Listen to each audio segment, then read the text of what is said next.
Eh, ¿Qué más le llama la atención a usted de la enseñanza de hoy día? ¿Qué más le llamó la atención? ¿Qué frase o qué porción le llamó más la atención o le asombró un poquito más? ¿O le quedó un poco más? ¿Qué parte de los versos del 36 al 46? ¿Qué porción del texto bíblico a usted le llamó más la atención? El verso 40. Vino luego su discípulo, los halló durmiendo y le dijo así que no habéis podido velar conmigo una hora. Y ese verso 40. 37 y 38. Y tomando a Pedro allá, y entonces Jesús, mi alma está muy triste hasta la muerte, quedaos aquí y velad conmigo. ¿Qué más le llamó la atención a algún verso? 41. Velad y orad para que no entréis en tentación, el espíritu la verdad está dispuesto, pero la carne es débil. ¿Qué más tiene otro verso? 42. Y fue oró por segunda vez, diciendo: Padre mío, si no puede pasar de mí esta copa sin que yo la beba, hágase tu voluntad. Estamos más o menos ahí, de acuerdo, ¿cierto? Que todos esos versos son como los más interesantes, los que traen más sustancia. Fíjese que la escritura uno la puede mirar de varias formas y puede estudiarlo históricamente, puede hacer un estudio histórico. Claro, uno dice, a ver más o menos en qué año fue escrito este evangelio, en qué año más o menos se dijo esto.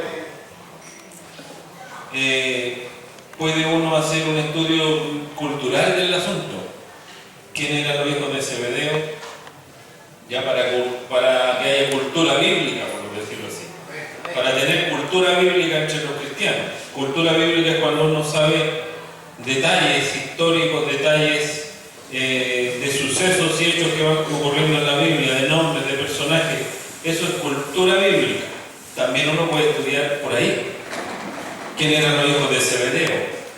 Por ejemplo, ¿quién eran los hijos de Zebedeo? Juan y quién más. Santiago. ¿Y por qué se llama Santiago y no se llama Jacobo? Cultura bíblica, ¿eh? ¿Por qué le ponen epístola de Santiago y no de Jacobo? Y le ponen Santiago. ¿Por qué le ponen Santiago?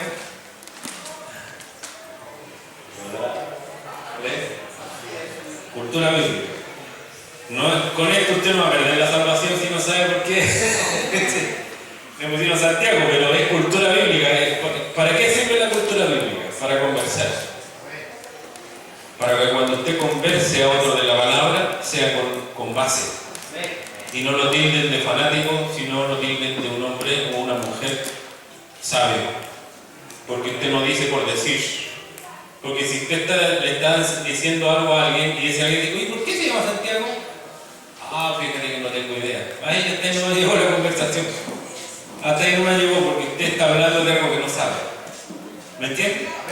Entonces, no es la suma importancia, pero sí es importante saber un poquito más, no va a saber todo, pero es un poquito más. Otra forma de estudiar esto, o digamos los evangelios, es de forma sinóptica se llama. ¿Qué es lo que es sinóptico? Los evangelios sinópticos se le llaman a Mateo, Marco y Lucas. Esos tres. ¿Por qué se le llaman evangelios sinópticos? Porque por ahí, por el 1770 y algo, 76 por ahí, hubo un alemán que sacó un librito, era un biblista alemán, y sacó un librito donde puso estos tres evangelios de forma paralela, es decir, en columnas paralelas. Por ejemplo, del 36 al 46 en Mateo, ¿a qué correspondía en Marcos? Ahí a qué correspondía en Lucas. Entonces uno podía ver en forma paralela y simultáneamente lo que dice Mateo del mismo asunto, lo que dice Marcos del mismo asunto y lo que dice Lucas del mismo asunto. Pero lo podía ver en forma simultánea al tiro. No había que estar dando vuelta a la hoja, sino que iba poniendo por columnas los evangelios, los tres evangelios de forma paralela. ¿Ya? Entonces a ese libro le llamó sinopsis. Sinopsis. De ahí tomó gran popularidad su libro entre los académicos de la época y se llegaron a llamar a estos tres evangelios, Mateo, Marcos y Lucas, los evangelios sinópticos. Sinóptico viene de dos términos griegos, sin y opsomai, que significa ver en conjunto. Ver en conjunto. Entonces, por eso se les llama evangelio sinóptico, y una forma de estudiar los evangelios es verlo de forma sinóptica. Verlo. Esto mismo está del 36 al 46, está en Marcos 14 del 32 al 44 y en Lucas 22 del 39 al 46. Entonces uno va viendo lo que dice uno, lo que dice el otro y lo que dice el otro. ¿Ya? Eso es una manera. Otra forma es extractar los aspectos doctrinales de una enseñanza. Los aspectos doctrinales de una enseñanza. Pongan atención porque ustedes después enseñan y no saben cómo enseñar. Pongan atención. La otra forma es extractar los aspectos doctrinales de un texto. ¿Qué doctrinal hay aquí? Sentados aquí entre tanto que voy, orar. Mi alma está muy triste hasta la muerte, velad conmigo, velar. Si usted quiere desarrollar lo que es velar en la Biblia, va a encontrar un montón de aspectos doctrinales de acuerdo a lo que dice Pablo con velar, lo que dice Jesús con velar, etcétera, etcétera. Orar, la importancia de orar, usted lo va a encontrar en la Biblia en muchos pasajes. ¿Ya? Y que no se haga como yo quiero, sino como tú, es no hacer su propia voluntad o buscar la voluntad del Padre o otro aspecto doctrinal. Que usted va a encontrar la negación de sí mismo, va a encontrar un montón de aspectos doctrinales que usted va a poder aplicar de acuerdo a la lectura bíblica, ¿ya? Y esas son las maneras más o menos que uno puede ir abordando un texto bíblico, de todas esas formas.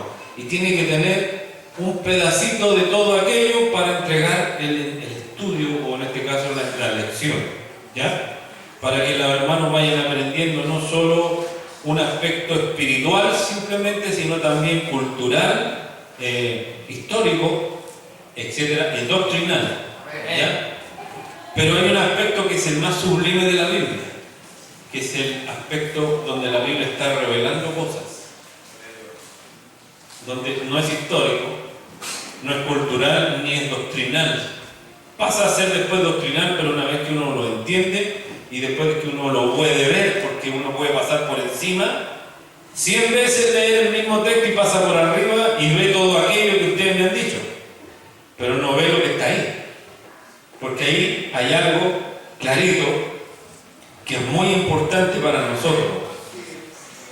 Aparte de todo lo que ya es importante, la necesidad de orar, la necesidad de velar sin desmayar, la necesidad de hacer la voluntad de Dios, la necesidad de negarse a sí mismo, etc., son aspectos doctrinales. Pero hay algo que es más sublime que todo aquello junto.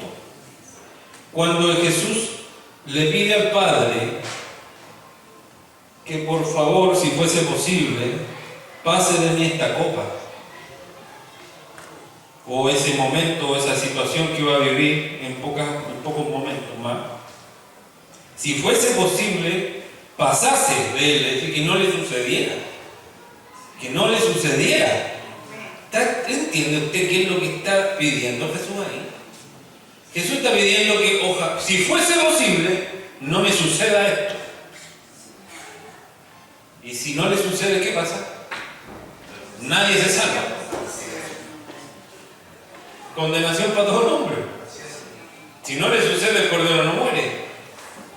Y si no muere, no expía los pecados de todos los hombres, de todas las personas. Entonces, imagínense que Jesús está pidiendo aquí que fuese posible que ese momento no llegue a Él, pero no se haga, ¿cómo dice? Como yo quiero. O sea, quería o no, en su voluntad que ojalá eso no le sucediese. Si quería. Lo que pasa es que la mayoría de ustedes ven el aspecto divino de Jesús solamente. y no lo que Jesús viene a representar. Porque Jesús viene a mostrar la imagen del Dios invisible, claro, viene a mostrar la imagen del Dios invisible, pero además viene a hacer otra cosa, aparte de eso. ¿Qué viene a hacer Jesús aparte de mostrar la imagen del Dios invisible, la verdad gloriosa del Padre, la justificación de Dios por gracia? ¿Qué viene a hacer además Jesús? Aparte de venir en nombre del Padre, a hacer la voluntad del Padre, a mostrar al Padre: quien me ha visto a mí, ha visto al Padre. ¿Quién? Aparte de eso, porque ahí estamos hablando de lo divino que trae Cristo a nosotros. Pero hay otra parte muy importante que además Cristo está haciendo y comienza a hacer, cuando comienza su ministerio, comienza a hacer eso. ¿Qué es lo que es? ¿Qué creen ustedes que es lo que Jesús, aparte de eso, también está haciendo en la tierra?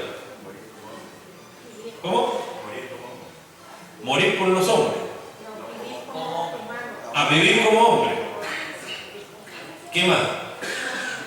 Si hubiera vivido como hombre, tendría que haberse casado, y él tenía una polola, vale, en un besito.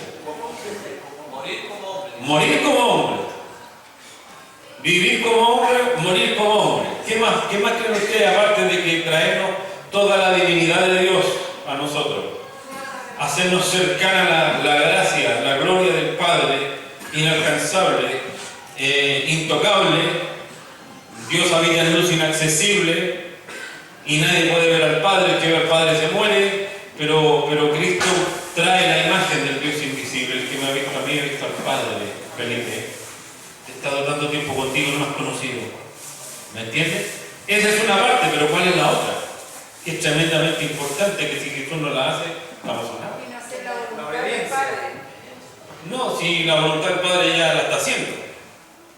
Pero ¿qué más? ¿Qué está haciendo Jesús aquí en la tierra mientras Él está predicando y anunciando? Fíjese que la palabra, cuando es meditada antes de predicarla, recién es logos.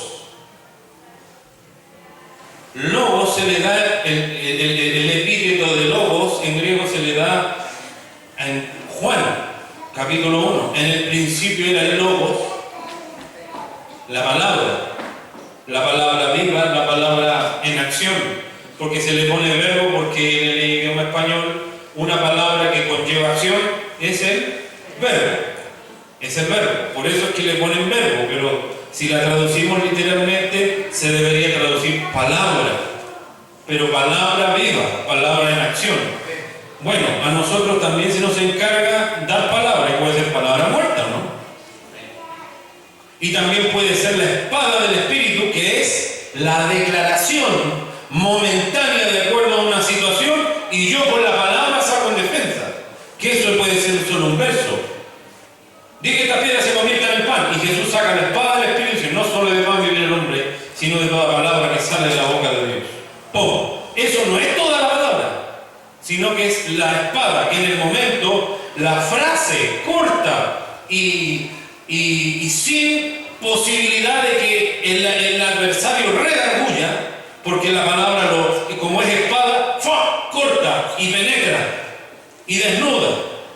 Y no hay forma de que el otro pueda tener nada que decir. Eso no es logos. Eso es la espada del Espíritu. Tiene otro epíteto, otra frase. ¿Cuándo es logos la palabra? Cuando yo medito la palabra, la medito. Tengo este trozo bíblico y lo comienzo a leer 1, 2, 20, 30 veces, y lo medito, y lo medito, y lo medito, y lo medito, y oro a Dios, y lo medito, y lo medito, y cuando Dios comienza a darme, comienzo yo a indagar también, a investigar, a estudiar y a poner, y empiezo a desarrollar el trozo de la Escritura, y cuando ya lo he meditado y lo he asimilado completamente y lo entrego, ahí es logos. Es la palabra con sustancia, con peso. ¿Me entiendes? Sí, Señor. Y es lo que debemos hacer cuando enseñamos la palabra. Porque aquí hay algo, que es lo otro que Jesús también está haciendo, aparte de mostrarme toda la verdad del Padre, la divinidad del Padre, la gloria del Padre, la justicia del Padre, la salvación que viene del Padre, la justificación por gracia y no por obra. Hay algo que está haciendo Jesús que es tremendamente importante. Antes de morir,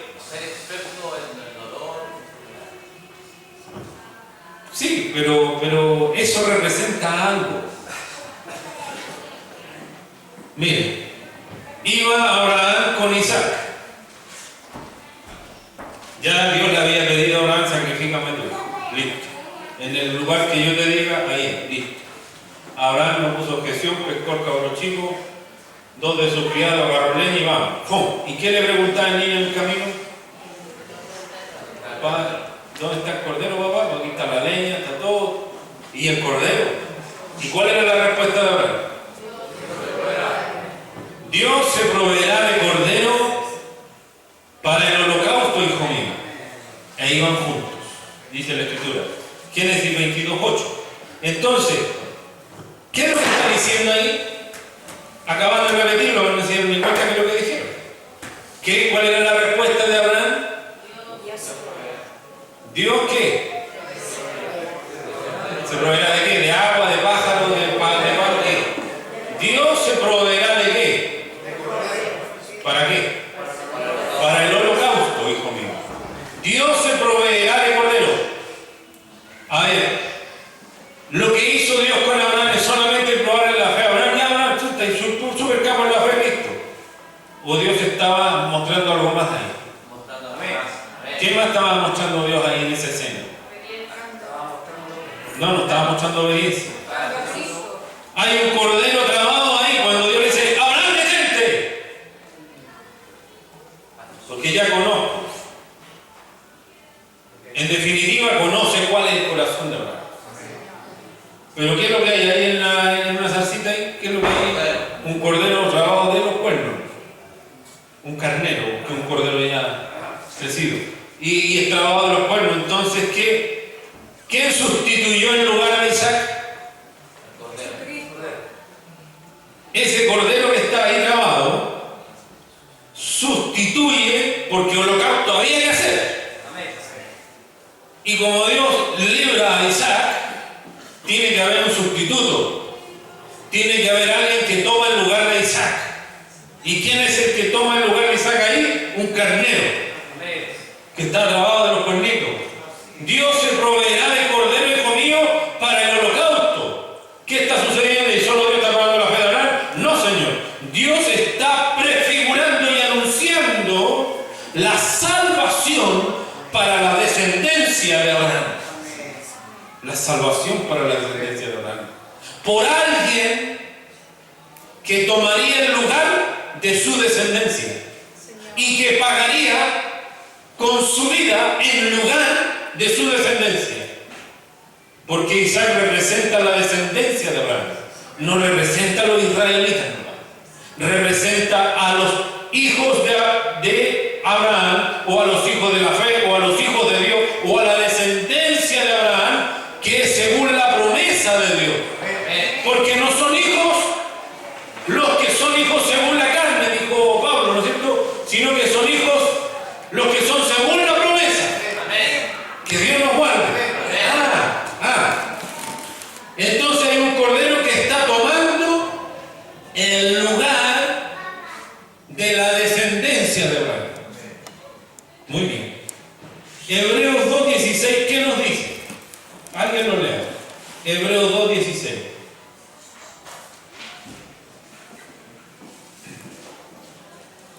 Hebreos 2:16. Amén. Léalo fuerte. Porque ciertamente no socorrió a los ángeles, sino que socorrió a la descendencia de Abraham. Punto.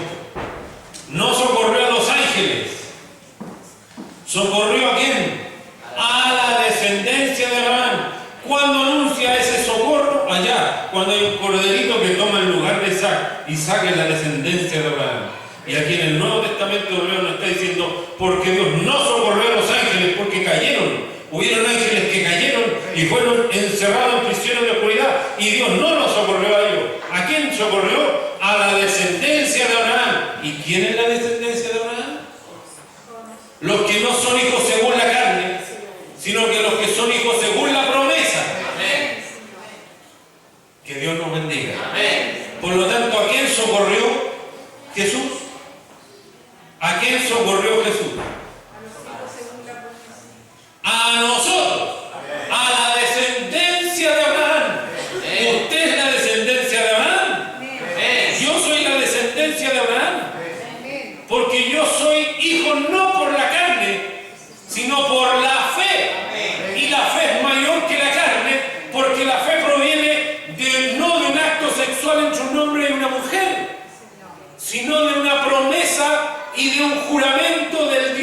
divino que no miente y en el cual no hay sombra de variación.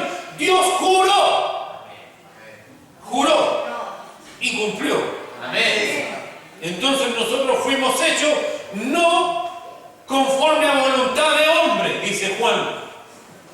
A los suyos vino y los suyos no le recibieron. Más a los que le recibieron, ¿quiénes son los que le recibieron? Usted y yo y todos los que han creído en su nombre.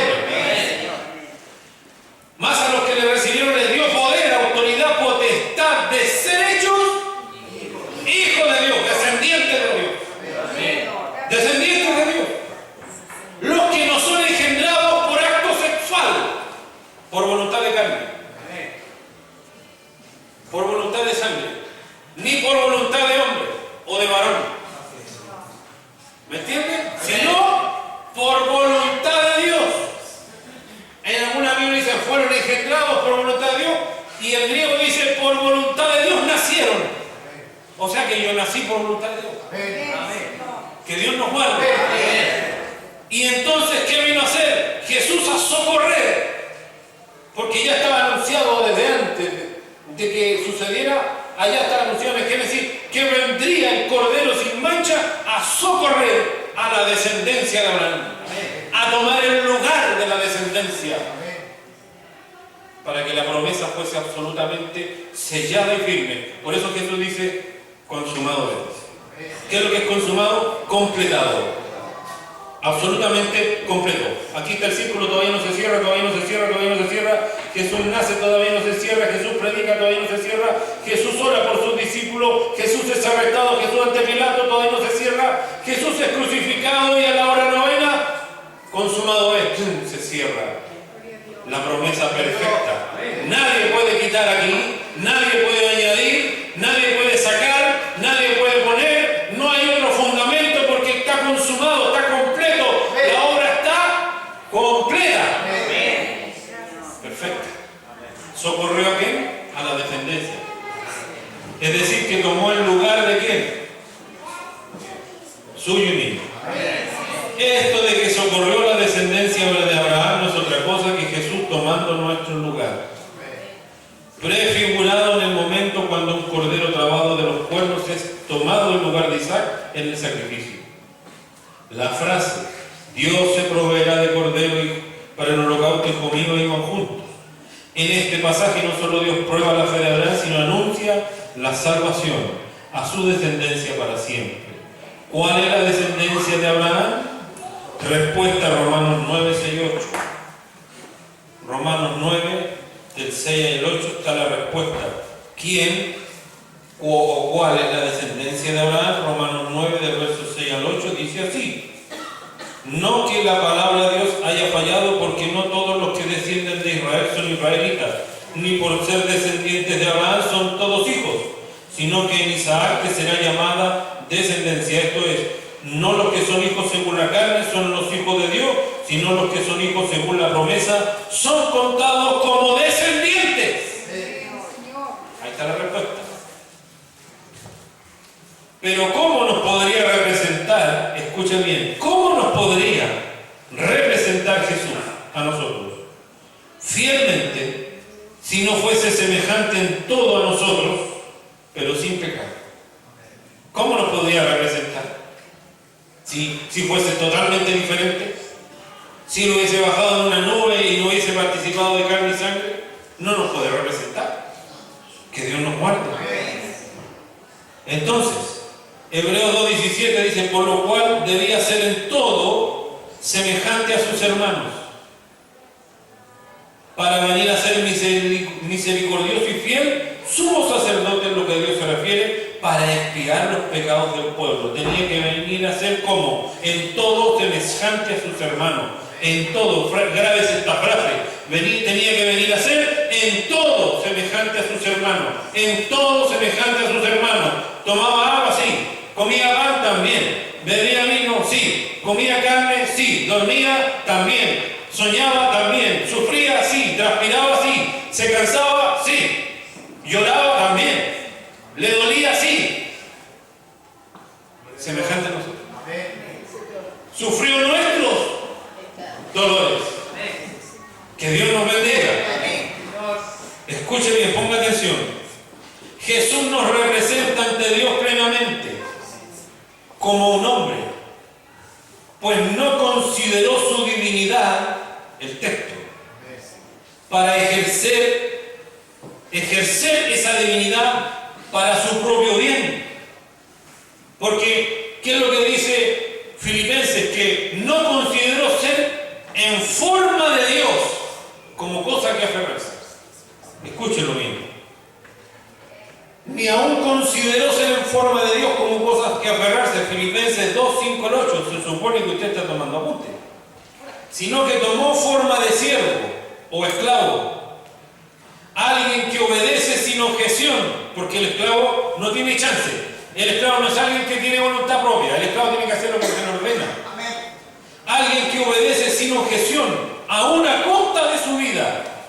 Pues el esclavo no tiene voluntad propia reconocida, y esto lo hace cuando comienza su ministerio y es bautizado por Juan en el Jordán. Ahí él toma forma de siervo, forma de esclavo. Ahí no sé, él no está haciendo ninguna otra. Por eso le dice a Juan, ¿qué le dice?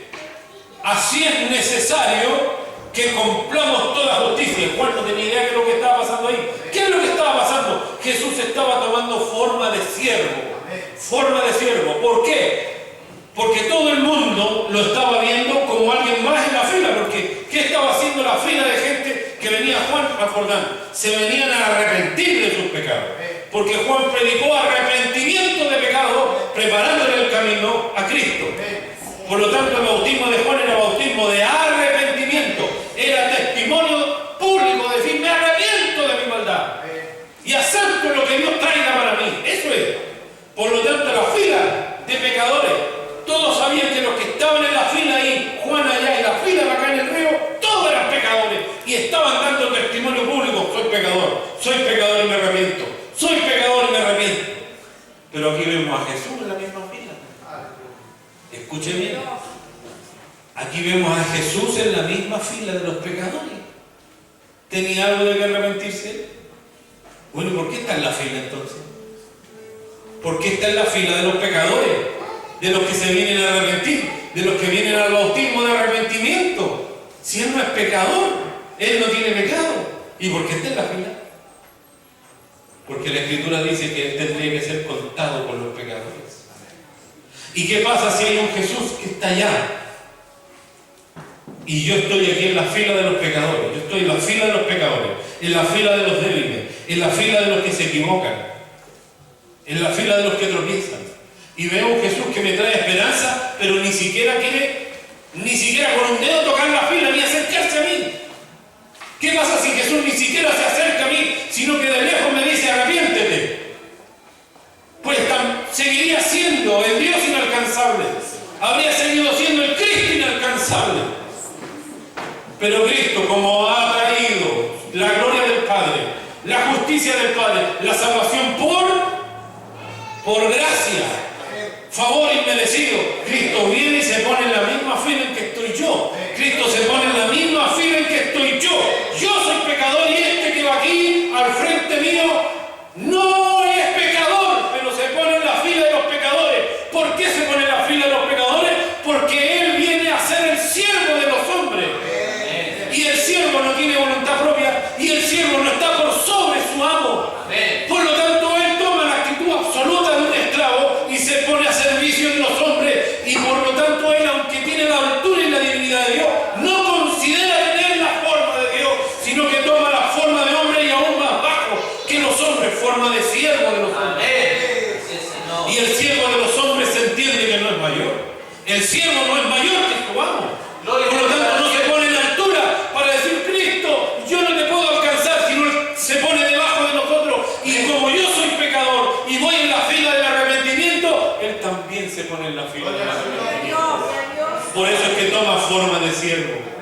Porque aunque Él no tiene pecado, Él se pone en la fila de los pecadores igual y camina como que si tuviese ya que arrepentirse. Aunque no hay nada de lo que Él se tenga que arrepentir porque no hay pecado en Él, Él lo hace igual porque ahí toma mi lugar perfecto. Él toma todo lo que soy en esencia, todo lo que yo soy, porque yo no soy el que ríe nomás, también soy el que llora. No soy el que tiene buen genio, sino soy el que me enojo también. Soy el que peco, soy el que me equivoco, soy el que tropiezo también, ¿o no? Nosotros no somos la parte bonita nomás, somos también la parte fea, ¿no es cierto? Bueno, Jesús nos representa y aunque en Él no hay pecado, Él igual se pone en la fila para ser contado como uno de nosotros. Oiga, ahí nos vamos acercando, a lo que queremos, tenemos que entender esta mañana. Pare la antenita. Dice, al someterse al bautismo de arrepentimiento, aunque él no tiene de qué arrepentirse, pues es un cordero sin mancha y sin contaminación. Primera de Pedro 1:19. No nos sesga, no nos separa. Usted allá, yo acá. Yo soy Jesús y ustedes son los hombres. No, él se pone en la fila de los pecadores. Qué maravilloso es él. No nos sesga ni se pone en altura frente a nosotros, sino que se hace uno más de nosotros y aún por debajo de nosotros, tomando forma de siervo, logrando de esta forma dar testimonio que está a favor de los hombres. Y aunque es mayor, claro, yo lo tengo clarito que es mayor, no se comporta con altivez o superioridad, sino es contado con los pecadores, Isaías 53:12, como uno de nosotros. Y aunque puede librarse, no lo hace. Por lo cual en el huerto también nos representa, ¿no? Ahí cuando estamos leyendo que Él está con... Mi alma está muy triste, está turbada hasta la muerte. ¿Acaso no nos está representando también? ¿Cómo estaría usted y yo en ese huerto de Getsemaní? ¿Cómo estaría yo? Que yo supiera, usted, póngase en ese lugar, usted supiera que en un par de horitas más, todo lo que le van a hacer y todo lo que Dios va a cargar sobre usted. Porque ahí Dios es el que estaba azotando a su hijo. Dios es el que estaba castigando a su hijo y condenando a su hijo en lugar nuestro. Si yo supiera lo que me va a pasar en breves horitas más, estaría suelto cuerpo, ¿no es cierto? Suelto cuerpo. Así como venimos a la escuela, suelto cuerpo. Y así como venimos en la tarde, suelto cuerpo. Así estaríamos, ¿no es cierto? O estaríamos así, temblando, llorando, desesperados, sin saber qué hacer, orando y a lo mejor ni consuelo encontrando en la oración, porque la desesperación se volvería a manifestar. Y tendríamos que orar 1, 2 y hasta 3 veces. ¿Por qué lo oró 3 veces? Pero ¿cuál habría sido la diferencia? Habríamos desertado, ¿no? ¿Qué cree usted? Habríamos pudiendo orar. Mire, yo sé que en una hora más vienen a buscarme. Ni tonto me quedo aquí, ¿no es cierto? Me voy. Pero él no se fue. Él no se fue. Y aunque está diciéndole al Padre, Padre, si fuese posible, que pase de mí esta copa, pero que no se haga lo que yo quiero, sino lo que tú quieres. Amén. ¿Tiene o no tiene miedo Jesús ahí? ¿Qué cree usted? Absolutamente sí. ¿Tiene temor? Absolutamente sí. ¿Está desesperado? Sí, porque si no hubiese tenido miedo y no hubiese estado desesperado, no hubiese estado temblando, no me representa. Porque yo habría estado con miedo, temblando, triste, angustiado y turbado. Yo habría estado así, con debilidad y confundido sin saber qué hacer. Bueno, Él me está representando porque no socorrió a los ángeles, socorrió a la descendencia de Abraham. Y socorrer no es como la tele de los pintas. Aquí viene el superhéroe intocable volando del cielo, y del cielo está el superhéroe que tiene más fuerza que tú, y las balas no le hacen nada, y le tiran con un tanque y el tanque lo dobla como que fuera una latita de Coca-Cola, y viene el superhéroe y te salva. Bueno, esos son del mundo, y el mundo así piensa en sus superhéroes. Pero Cristo es el superhéroe, como cantaban los niños. Cristo es mi superhéroe, claro que sí, pero es diferente a todos, claro que sí, porque no es conforme a pensamientos de hombres, sino conforme a la gloriosa sabiduría de Dios. Cristo, para poder representarme, toma mi lugar y lo toma a cabalidad. ¿Y cómo lo toma a cabalidad? Teniendo el miedo, en tristeza, teniendo en angustia y pena absoluta en el momento en que está sufriendo lo que está sufriendo. Y de esa manera representa mi angustia, representa mi pena, representa mis temores, representa mis quebrantos, representa mis miedos, representa mi confusión, mi desánimo, mis tropiezos, todo lo representa porque fielmente toma mi lugar. No solo me comprende de lejos. Ah, te entiendo, Dios te ayude. No, Señor. Una cosa es palmotear la espalda del que ha perdido un ser querido y decirle, Dios te fortalezca, y otra es el ser querido que yo he perdido. Y yo lo perdí, yo sé la pena que llevo adentro. Y el otro, por mucho que se siente al lado, no siente lo que yo siento. Pero Jesús es absolutamente diferente a nosotros.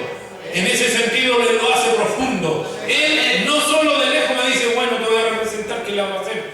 No, Señor. No toma de su divinidad para ser más fuerte y más valiente que nosotros. No, Señor, porque tiene miedo. Como yo tendría miedo. Y al tener el mismo miedo que yo tendría, la misma confusión que yo tendría, el mismo dolor que yo tendría, gloria a Dios porque no me está mirando de lejos. Gloria a Dios porque no me está palmoteando la espalda de lejos. Gloria a Dios porque se posicionó. Se posesionó de mi ser. Se posesionó de mi condición humana. Absolutamente. Hasta el extremo de no avergonzarse, de tener miedo por mí. De tener pena por mí. De tener tristeza, confusión por mí. ¿Quién quiere participar del dolor ajeno fielmente? ¿Quién quiere participar de la confusión ajena? Ah, no te estás turbado, estás confundido. ¿Quién participa de la confusión? Cristo sí. Porque Él participó hasta en eso. Gracias, Señor. Hasta en eso nos representó fielmente. Y por eso Él está pidiendo sinceramente, Padre, si fuese posible, que pase de mí esta copa, pero que no se haga lo que yo quiero, sino lo que tú quieres. ¿Y dónde me está salvando esto que a mí no me enorgullece ser miedoso? ¿O lo enorgullece usted ser miedoso para servir a Dios? ¿Me enorgullece ser débil para servir a Dios? ¿Me enorgullece? ¿Me enorgullece acaso ser julero para servir a Dios? Un día sí, un día no. ¿Me enorgullece confundirme? Hay días de confusión en que uno no sabe para dónde tirar. ¿Me enorgullece eso? ¿O es parte de mi debilidad humana? No nos enorgullece. Bueno, para que nosotros pudiésemos tener a alguien en quien afirmarnos cuando andemos así, pues Él también siente pena, tristeza, confusión, dolor, angustia y miedo. Pero hace algo que tal vez yo no habría hecho. Padre, aunque me puedo mover de aquí, aunque puedo salir arrancando y esto no me agarra. Y a Pedro, ¿qué le dice? Pedro, ¿acaso no crees que yo puedo orar a mi Padre y me daría 12 legiones de ángeles y que me defendieran? Pero ¿por qué no lo hago, Pedro? ¿Por qué no lo estoy haciendo en la próxima lección? Porque cuando Él declara, Padre, no se haga lo que yo quiero, sino lo que tú quieres, ahí me estás salvando. ¿Por qué me estás salvando? Porque yo no todos los 365 días del año y los 40 años que he vivido le he dicho siempre a Dios, hágase tu voluntad. Porque más veces he hecho mi voluntad que la de Dios. Amén. ¿O no? Más veces he hecho lo que yo he creído y no lo que Dios quiere. Más veces he hecho lo que Dios no quiere de mí y yo he seguido mis pensamientos. ¿Y quién me librará de ese mal pensamiento? ¿Quién me librará de esos días en que he tropezado? ¿Quién me librará de los días en que me he caído? ¿Quién me librará del día en que tengo miedo? ¿Quién me librará del día en que tropiezo? ¿Del día en que no confío? ¿Del día en que estoy confundido y turbado? ¿Del día en que la fe se me fue al suelo? ¿Quién me librará? ¿Quién me librará? Bendito sea el Señor Jesús. ¿Un Cristo alto e inalcanzable? ¿O un Cristo que se posiciona de mi condición hasta el extremo de tener el miedo que yo tendría? ¿Y dónde me libra del miedo? ¿Dónde me libra y dónde me salva? Porque buen testimonio no es tener miedo. ¿Dónde Cristo me cubre con su justicia? valentía y con su poder y gloria. Donde la fe de Jesús salva mi débil fe. ¿Cuándo? Cuando Él dice, aunque tengo todo esto que me está pasando y todo esto estoy sufriendo, porque represento a ellos fielmente, no quiero que se haga lo que yo quiero, hágase lo que tú quieres. ¿Y qué hace Jesús? Se queda ahí. Y va una tercera, una segunda vez y se queda ahí. Y va una tercera y se sigue quedando ahí. Y lo agarran y no huye. Y lo pescan y no huye. Y más tarde lo juzgan con mentiras y no se defiende. Porque a usted y a mí, cuando hablan mentiras de uno, ¿qué pasa? ¿Qué pasa? Cuando lo pegan, ¿qué pasa? Cambia el semblante. La actitud contra esa persona ya no es la misma. Pero Jesús no. Ella ahí vuelve a salvarme. Me salva de todas las situaciones. Me sigue salvando. Me representa, pero a la vez me da un valor agregado que yo no tengo. Lamentablemente no lo tengo. No es mi naturaleza ser valiente. No es mi naturaleza no tener miedo. No es mi naturaleza no confundirme. Mi naturaleza es confundirme, turbarme, que la fe se me vaya al suelo. Y entonces, ¿de qué me agarro? De aquel que en ese momento sentía lo mismo, pero planteó algo glorioso. Yo no me muevo de aquí. Yo espero en ti, Padre. En ti me fío. En ti confío. No dejará mi cuerpo en el Seol, ni verás mi alma en el Seol, ni dejarás que tu santo vea corrupción. Esa era la fe de Jesús. Esa era la esperanza de Jesús. Y al hacer eso, Él me representa. Por lo cual en el huerto también nos representa fielmente en el temor y el miedo, en el sufrimiento y la confusión que cualquiera de nosotros tendría en un momento similar, con la diferencia de que Él no hace su voluntad y se entrega en absoluta dependencia y esperanza al Padre. Esperanza al Padre, como seguramente nosotros no lo haríamos, mas Él lo hace para hacer caer sobre nosotros. Escuchen, Él lo hace y hace lo correcto, porque tiene más fuerza que la que yo tendría. ¿Tiene más fuerza que la que yo tendría en ese momento? No, no tiene más fuerza que la que yo tendría. Y ahí el mérito. Yo habría salido arrancado y Él se queda ahí. Y ahí hay un mérito, ¿no? Un mérito que yo no podría llevar a cabo. Y ese mérito, ¿a quién es traspasado luego? ¿A quién Dios traspasa los méritos de su Hijo? Cuando yo confío en Él. A nosotros. Gloria a Dios para siempre. Bendito sea tu nombre, Rey. Como seguramente nosotros no lo haríamos, más Él lo hace para hacer caer sobre nosotros el glorioso testimonio de su fidelidad, justicia, amor y verdad.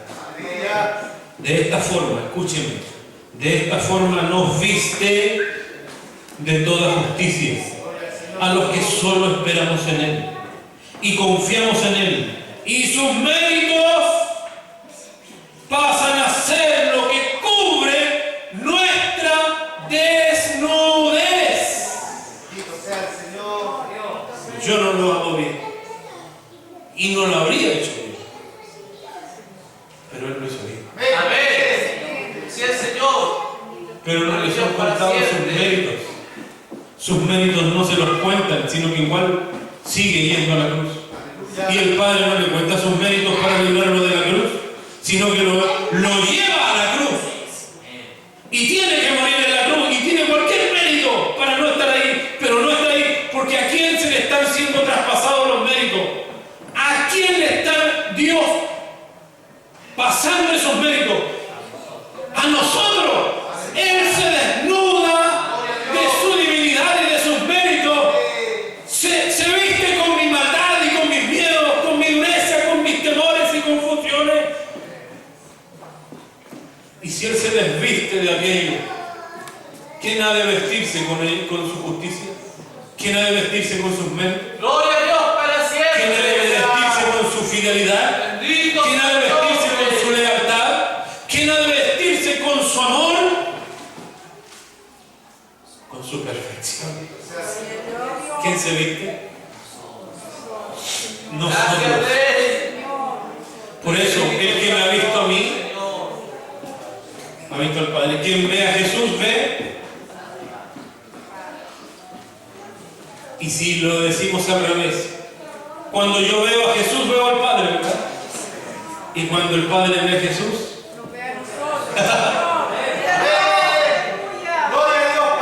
cuando el Padre ve a Jesús, te ve a ti.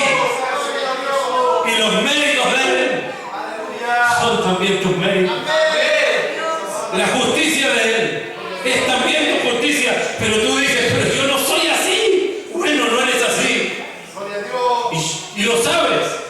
Y la fidelidad de Él te la traspasa a ti. Y esa frase que a mí me cuesta decir en los momentos difíciles, hágase tu voluntad y no la mía. Esa frase perfecta de Él, Dios te la traspasa a ti. Como que si de tu boca y la mía hubiese salido cada día. No se haga lo que yo quiero, que se haga lo que tú quieres. Ay, Dios mío, esto es demasiado grande para aceptarlo. Bueno, esa es la salvación. Esa es la obra que Dios hace. Esa es la obra que Cristo ha hecho. Porque, y esto lo dice Pablo, todos los que habéis sido bautizados en Cristo, de Cristo, estáis revestidos. De Cristo estáis revestidos. Qué poco, ¿eh? Qué poco, ¿eh? Qué poco tiene amor. Que Dios nos bendiga. Que Dios nos guarde. ¿Qué pasa si te vas de Cristo? ¿Qué pasa si no, chao, que tú, contigo nada? ¿Sabe qué es mejor? Ser súper torpe. Súper torpe. Pero no soltarse de Él. Así es, Señor. Ser súper necio. Ser débil. A su tiempo Dios quitará todo aquello, pero no soltarse de Él. Porque si solo esperamos en Cristo, somos los más dignos de la conmiseración de Dios que todos los hombres. Que Dios nos bendiga. ¿Cómo reparas entonces tus hierros? ¿Cómo enmiendas tus torpezas? ¿Cómo enmiendas las mías? Aferrándome al Señor. Esperando solo en Él. Yo sé, y la frase que Cristo tenía en su corazón, que lo profetiza David en el Salmo: no dejarás mi alma en el Seol, ni que tu santo vea corrupción. Esa será mi frase entonces, ¿no? No me dejarás en la tumba para siempre. Sé que pasarás por mí en el día de la redención absoluta. Sé que cuando venga Jesús, esa tumba quedará vacía. Sé que pasarás por mi tumba. Sé que redimirás mi cuerpo para que sea conforme al cuerpo de tu gloria. Sé que, Señor, me pasarás de corrupción en corrupción. No dejarás mi vida tendida en la oscuridad. Y aunque te aborrees, aborréate sirviendo al Señor. Aborréate en Cristo. Cáete, pero no te sueltes. Sufre por los porrazos que te pegaste, pero no lo sueltes. Gime, clama, pídele misericordia, pero no te sueltes de Él. Corre tras Él. Abrázalo a Él. Él no te soltará. Él no te dejará. Y si así lo haces, todos sus méritos, toda su justicia, todas sus maravillas, todas sus virtudes estarán en ti. Gracias, Rey. Bendito sea Dios, Señor. Por eso cuando te enojes, desenójate. Piensa en esto y desenójate. Cuando pelees con un hermano activo, desenójate. Acuérdate de esto. Acuérdate de esto. Cuando te caiga mal una situación, no, que no dure. Acuérdate de esto. Acuérdate de esto y suelta aquello y agárrate de Cristo. Que Dios te bendiga. Vamos a orar y agradecer al Señor. Padre mío, gracias.